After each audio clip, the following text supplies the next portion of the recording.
este se llama Retando al Castrismo, Cuba Decide, y es un conservatorio con Rosa María Payá.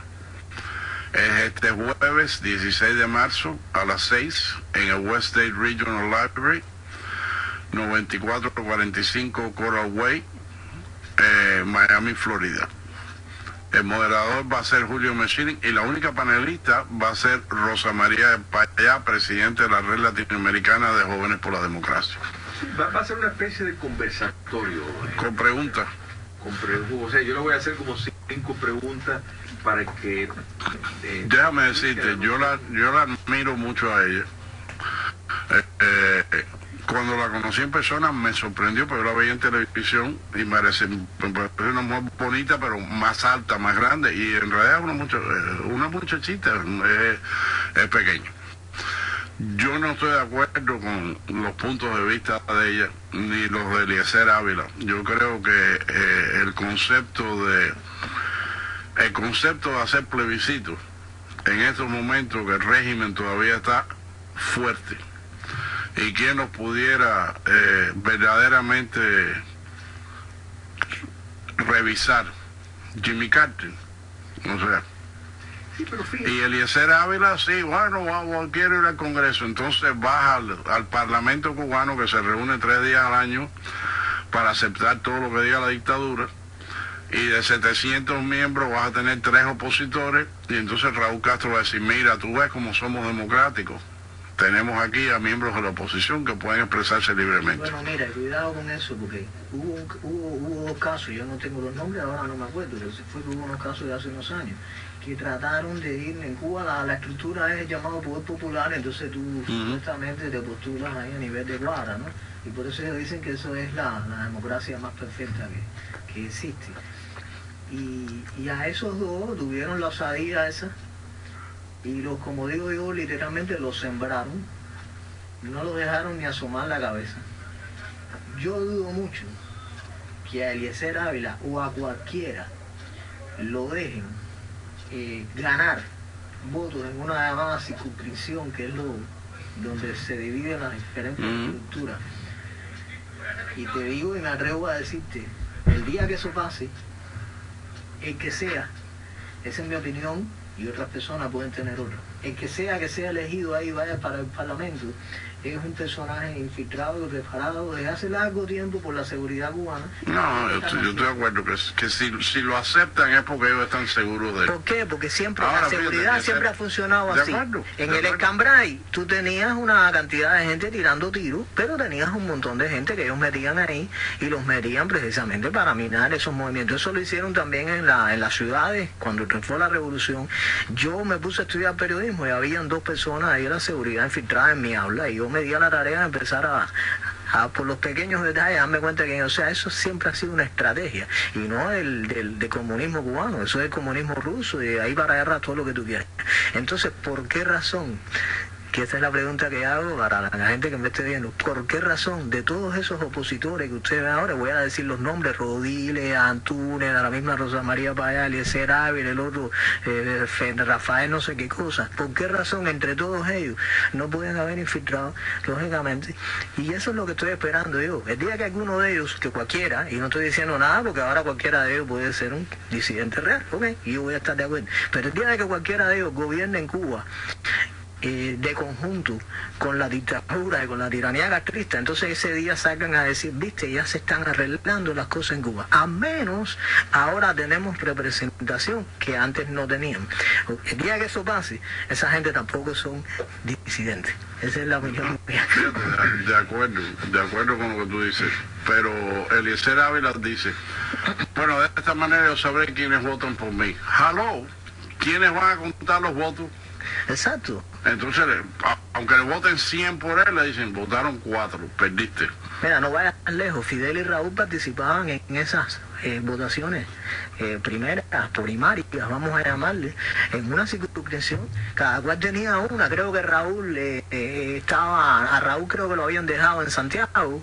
Me parece que se votaba por allá, y por Fidel tú votabas en una circunscripción en la base de la revolución, siendo Fidel Castro todos esos años. En las primarias ahí se votaba por Fidel Castro, claro, en ese pedacito de gente ahí.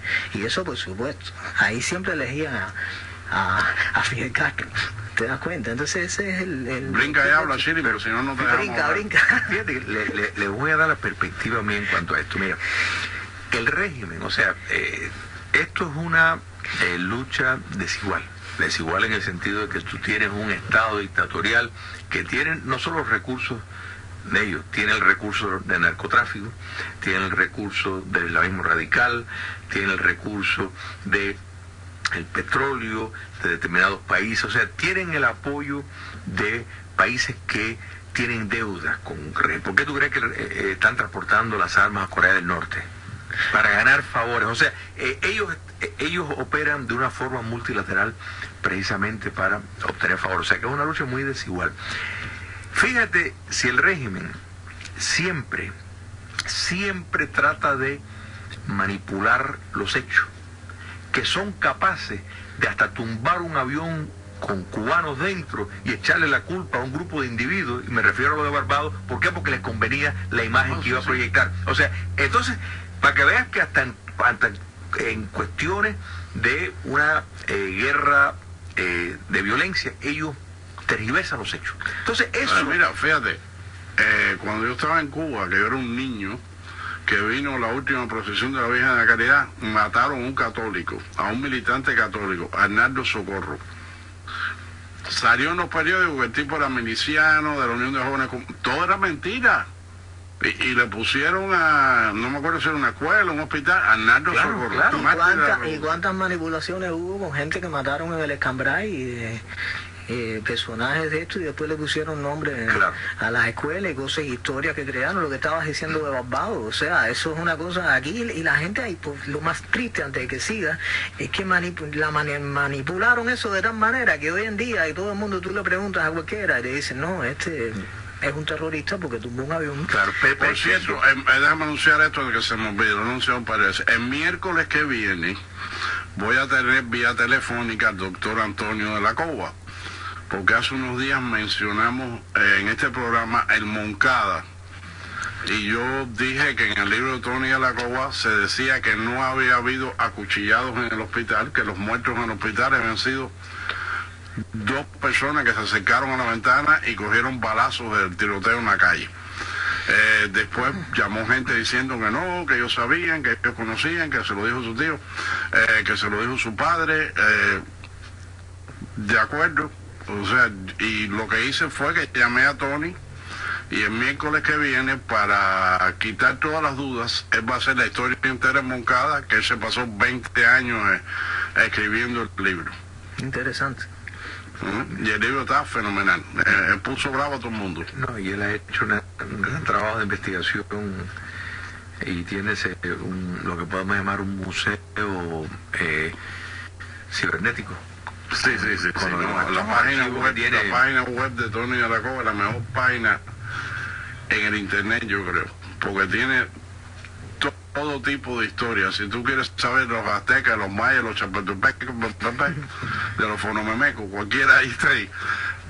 Tiene de Cuba, tiene el narcotráfico, tiene la historia de diferentes países, tiene censos de la historia de Estados Unidos. De Martí tiene muchísimo, tiene incluso los documentos que él usó para Moncada, él los ha puesto en la página esa, las entrevistas, que mucha esa gente ya murieron. Y la historia de lucha del exilio, todo. Bueno, mira, para seguir esto, porque fíjate que te empecé la manipulación del régimen, que eso siempre es un fenómeno que vamos a estar, mira, el hecho de que la oposición puede salir y entrar de Cuba, el régimen eso lo está manipulando y dice, mira, aquí no somos tan mal, mira, entran y salen. O sea, muchos de los mismos que critican el plebiscito y critican, entran y salen, entonces eso también es manipulado. Mira, si el régimen de pronto dice, bueno, yo voy a dejar que tengan una protesta en un parque, para manipular y decir, mira, aquí nosotros toleramos la protesta, también estaría manipulando. O sea, no podemos tener una una política que busca un cambio determinado, pensando lo que el régimen puede manipular o no. No, y fíjate en lo que tú estás Todo diciendo. lo van a manipular. Todo lo van a manipular. Exacto. En lo que tú estás diciendo, cuando a mí en la cafetería aquí me dijo, no, pues yo no puedo ir a Cuba, me cuesta trabajo, que no. Pero esta gente viene y van, los opositores. Te dejan salir con la esperanza que te quede fuera. Claro. ¿Ok? Si tú eres alguien que está molestando allá adentro, mientras más tú molestes, más te van a dejar salir con la esperanza de que haciéndote la vida talco, cada vez que tú estás allá adentro, eventualmente tú llegas aquí y digas, no. A no Pero voy a quedar ser, aquí. que sea lo que yo te dije, que tú puedes entrar y salir, porque tú estás de Bueno, también. Los casos y, que puedes hacer. Y yo he mencionado en este programa un personaje con que de la DGI castrista con que yo me topé en misiones de inteligencia en los años 70, que es ahora un opositor que viene aquí en Miami. Mira, ubícate para que no nos engañemos. Pedro Camposanto. Raúl Castro supuestamente se va el año que viene, pero aunque no se vaya, tiene 86 años creo. Sí, 86, creo que nació en el 31. Lógicamente se va a tener que ir. ¿Cómo se fue Fidel? Después de eso, tiene que venir algo. Y ese algo, ellos lo están preparando desde hace tiempo, que se siente a pensar, que se crea, que eso no está preparado hace rato ya, porque ahí no ha habido improvisación nunca la ha habido. No. Entonces, tú tienes que apoyarte, y vuelvo a repetir, en gente que sea más o menos conocida y que tenga una trayectoria de oposición al régimen. Entonces, ¿para qué? Para que esa gente se ganen el favor popular de la gente que va a votar y que va a decir y que se. Entonces, dentro de ese grupo de gente, el grupo, vuelvo y le repito, que sea, ya ellos están preparando la gente que nunca han sido opositores y que se encaja con esos perfiles, lo tienen ahí y entonces esos son los que van a figurar, porque al final todo lo van a. Un tipo de régimen como ese no sale a no ser por la fuerza. Pero bueno, para ahí donde está la cosa. Mira, todos los procesos históricos son múltiples factores los que contribuyen. Por ejemplo, que el oficial de Alemania Oriental haya dado al anuncio de que podían cruzar la frontera, a ese individuo no se le puede dar todo el crédito de haber tumbado el muro de Berlín. Eso fue una pieza dentro de una política que tuvo muchos otros factores. Y es ahí donde va a estar la libertad de Cuba, precisamente en una estrategia descentralizada de retar por diferentes formas.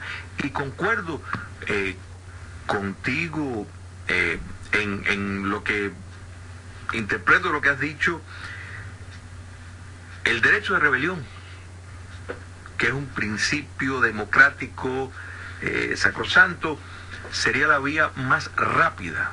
Y tenemos ejemplos en Portugal, en Grecia, donde ese tipo de movimiento facilitó una transición a la democracia de una forma ejemplar. Y no hubo que esperar, como en el caso chileno, 17 años de régimen militar, sino se pudo hacer de una forma mucho más acelerada, y sería muy importante. Causaría víctimas, desde luego. Mira, el libro Democratización para Cuba, manual conciso, muchos me preguntaron, bueno, ¿por qué escribiste ese en vez de cómo se llega a la libertad, sino a partir de la democratización? Bueno, porque a mi juicio es a partir de ese momento que, si se llega a una democracia, si se implementa cosas como la justicia transicional, cosas como el proceso de descomunizar a Cuba, eso es lo que establece la base, porque el régimen puede hasta fingir su propia muerte, con tal de facilitar la permanencia en el poder. Pero cuando miramos, por ejemplo, el tema de el plebiscito vinculante, ¿no era qué es lo que propone la campaña de Cuba Decide? Ellos tienen una serie de precondiciones, ¿no es verdad? Precondiciones de tener acceso a los medios, de tener acceso a foros públicos, supervisión internacional, etcétera. Si el régimen lo va a hacer, probablemente no, por supuesto, pero es un reto de un espacio, que si el régimen pierde, si lo permite y si no lo permite, por mucho que quieran manipular, lo que muchos de los críticos del programa dicen, bueno, si lo hacen, pues van a a manipular los resultados y se van a legitimar. Ya ellos se consideran legitimados. O sea, ellos operan, fíjate que ellos en ningún momento se pronuncian como dictadores, ellos ya se consideran legitimados y así se pronuncian con todos los países que comercian.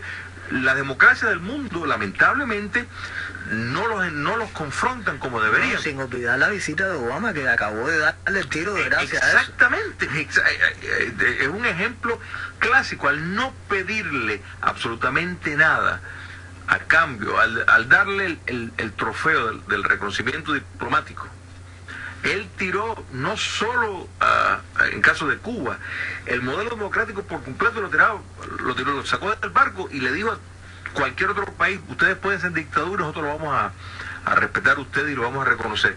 Pero en ese terreno de lucha, y no solo en este campo, las protestas,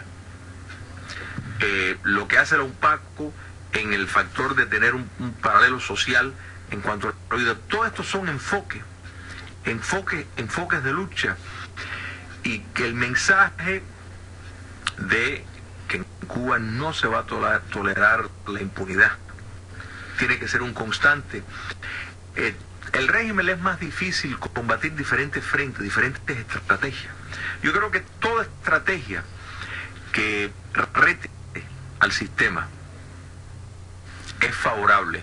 La estrategia de que por medio del que el comercio... Yo creo que algunas no lo son. O sea, fíjate, yo creo que cuando tú estás aceptando que gente que se llama opositores entren a ser parte de un parlamento, donde, como dice mi camarada aquí, la posibilidad de que sean agentes de la seguridad y un paripé es grande. Pero eso es dentro del marco actual, eso es diferente. Bueno, pero eso es dentro, no, yo estoy de acuerdo, del marco existente. Yo estoy de acuerdo con eso que tú dices. Incluso hay gente que me ha dicho cosas, porque es triste, que me dicen: coño, que tú no crees en ningún disidente. Te digo, no es que yo no crea en ningún disidente. De hecho, yo creo en algunos. De hecho, no, yo no te puedo decir ni en quién creo ni en quién no creo. Yo sí te puedo decir en quién no voy a creer, que es en el que gobierne de facto con ellos ahí. En ese no voy a creer, pero ese no sé quién es. Eso tiene que darse para que eso ocurra. Pero sí me dicen no, porque la gente que están... yo no creo en Cuesta Morúa. La gente que están hablando... Yo no creo en ¿cómo se llama? El condecorado. No se me olvidó el nombre. Que le dieron unas medallas y salió en el video. Que tiene el comité cubano ese... No sé, es que hay muchos nombres. Me debe estar cogiendo la Alzheimer. Pero el crítico que yo te quiero decir es que la gente me dice: coño, pero la gente que está haciendo algo, que se está enfrentando, entonces tú también los vas a cuestionar. Y ese es triste, porque eso parte entonces de toda la manipulación del régimen. Porque si antes manipulaban, porque no dejaban salir a nadie de Cuba, porque estaban todos esos, por el caso de ejemplo del caso de Giovanni Sánchez, la cantidad de veces que le dijeron que no podía salir de Cuba, y la gente criticaba eso. Pues ahora critican que salió de Cuba y que entonces va y viene y que está viviendo de eso, y la gente es así. O sea, siempre va a haber una manipulación en torno al fenómeno. Pues vamos a pasar al corte comercial y al boletín de noticias.